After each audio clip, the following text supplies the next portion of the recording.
জাকির নায়েক বাংলাদেশে আসলে তাকে ফেরত চায় ভারত, অথচ শেখ হাসিনার বেলায় ভারতের কোনো সাড়া শব্দ নেই। বাংলাদেশের একটি দাতব্য অনুষ্ঠানে যোগ দিতে 2025 সালের 28 ও 29 নভেম্বর ঢাকায় থাকবেন জাকির নায়েক। তবে মালয়েশিয়া থেকে ঢাকায় তিনি পা রাখলেই তাকে যেন ভারতের হাতে তুলে দেওয়া হয় বাংলাদেশের কাছে, এমন কিছুই আশা করছে ভারত। 30 অক্টোবর এক সংবাদ সম্মেলনে ভারতের পররাষ্ট্র মন্ত্রণালয়ের মুখপাত্র রণধীর জয়সওয়াল বলেছেন, জাকির নায়েক একজন পলাতক আসামি, তিনি ভারতে ওয়ান্টেড। তাই আমরা আশা করি তিনি যেখানেই যান না কেন সংশ্লিষ্ট দেশ তার বিরুদ্ধে যথাযথ ব্যবস্থা নেবে। ভারতের এই চাওয়াকে বাংলাদেশের অনেকে মামাবাড়ির আবদারের সাথে তুলনা করছে, কিন্তু ভারতের সাথে জাকির নায়েকের সমস্যাটা ঠিক কোথায়? 2016 সালের আগ পর্যন্ত জাকির নায়েক ভারতে অবস্থান করছিলেন। বিভিন্ন ইসলামিক অনুষ্ঠানে আলোচক হিসেবে আন্তর্জাতিক খ্যাতি অর্জন করেন তিনি। তবে নরেন্দ্র মোদীর নেতৃত্বাধীন বিজেপি সরকারের আমলে তার বিরুদ্ধে ঘৃণামূলক বক্তব্য প্রচার ও একাধিক অর্থ পাচারের মামলা করা হয়। কিন্তু জাকির নায়েকের এনজিওগুলো ভারতে অনেকদিন ধরেই কাজকর্ম চালিয়ে এসেছিল।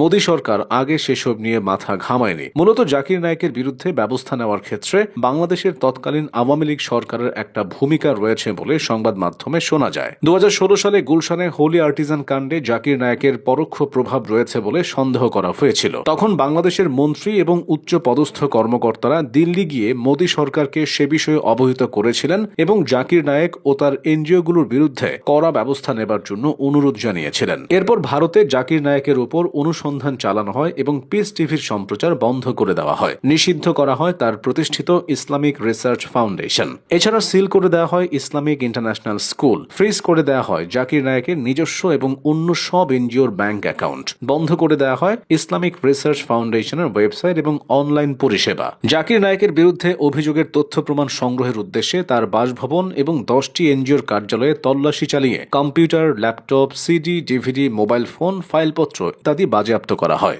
উদ্ভূত সেই পরিস্থিতিতে ভারত ছাড়েন জাকির নায়েক। ভারত ছেড়ে তিনি মালয়েশিয়ায় চলে যান। মালয়েশিয়া সরকারও তাকে রাজনৈতিক আশ্রয় প্রদান করে। সেখানে তিনি স্থায়ীভাবে থাকার অনুমতি পান। এরপর সৌদি আরবও জাকির নায়েককে তাদের নাগরিকত্ব দিয়েছিল, কিন্তু 2016 সাল থেকে আর ভারতে ফেরা হয়নি তার। বর্তমানে তিনি মালয়েশিয়ার পুত্রজায়া এলাকায় রয়েছেন। মালয়েশিয়ায় থাকার কারণে ভারতের বিচারিক আওতার বাইরে আছেন তিনি। তাই তাকে গ্রেফতারের জন্য মালয়েশিয়া প্রশাসনের কাছে ভারত সরকারের পক্ষ থেকে আবেদনও জানানো হয়েছিল। তবে ভারত কয়েকবার তাকে দেশে ফেরানোর চেষ্টা করলেও বারবার তারা সে কাজে ব্যর্থ হয়েছে। ইন্টারপোল ভারতের রেড নোটিশ জারির অনুরোধ 3 বার ফেরত দিয়েছে। জাকির নায়েককে ভারতের ফেরত চাওয়ার সঙ্গে দেশটির সরকারের হিন্দু জাতীয়তাবাদের এজেন্ডা আছে এমন প্রশ্ন অবশ্য তোলা হয়েছে। ভারতের আপিল বিভাগের মানি লন্ডারিং প্রতিরোধ ট্রাইব্যুনালের সাবেক বিচারক মনমোহন সিং বলেছিলেন, জাকির নায়েকের বিরুদ্ধে যত দ্রুত সংশ্লিষ্ট দফতরগুলো তৎপরতা দেখিয়েছে তেমন তড়িৎ ব্যবস্থা অপরাধে অভিযুক্ত প্রভাবশালী হিন্দু গুরুদের বিরুদ্ধে নেওয়া হয়নি। এদিকে ভারতে ফেরা প্রসঙ্গে জাকির নায়েক একাধিকবার বলেছেন, আমি ভারতে ফিরে যাব না যতক্ষণ না ন্যায় বিচারের নিশ্চয়তা পাই।